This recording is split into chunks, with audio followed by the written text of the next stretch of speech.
غالبه نور چې هر څنګه کېږي پور مې راکړه، وخت یې ډېر وتلی ده. ګوره اوس را سره پیسې نشته، چې پیسې مې پیدا کړې په هماغه ساعت دې درکوم. درته ښه معلومه ده چې څومره مالي مشکلات لرم او عمدن یو افغانۍ نه لرم، نو اوس څه وکړمه؟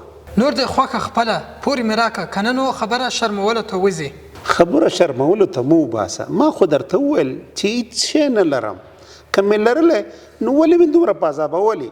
اخر به څه کېږي؟ ته خو ځمکه هم نه لرې، سمات یې راکړې. ځان حیران یم چې زه څه وکړم. بیخي لاره چاره رانه ورکه ده، سر را باندې ګرځي چې زه څه شی وکړم. زه خبر سوی یم چې ته په کور کې یوه وړه لور لرې، په پور کې را سره دوستي وکړه. دوستي؟ زه صحیح ده، ځکه بله لار را سره پاتې هم نه ده، نو کوم به څه؟ صحیح ده، راته قبوله ده. ای شاباس، اوس دې حل لاره پیدا کړه چې بیا منکر نه سې. ځم تیاری دې واده نیسمه.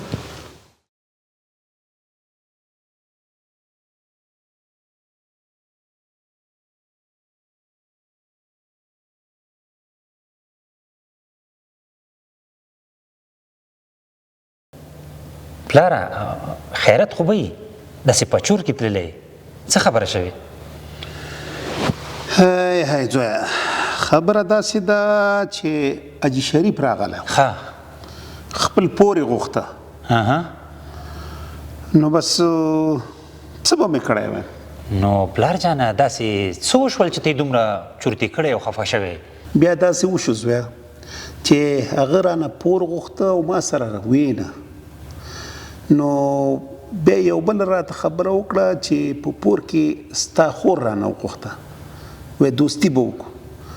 نو ما ته هم دا لاره ښه ښکاره شوه، ایسه مې ورسره خبره وکړه. دا څه وې وه پلاره؟ دا ولې؟ هغه خو وړه جلۍ ده. زه هم پوهېږم زویه چې وړه جلۍ ده، خو حاجي شریف ویل چې نور مو شرموم. ما سره بله لار پاتې نه شوه، د مجبوري نه مې دا خبره ورسره هوکې کړه. پلاره زه دا نه منم. چې نه منې نو څه کوې وزویه؟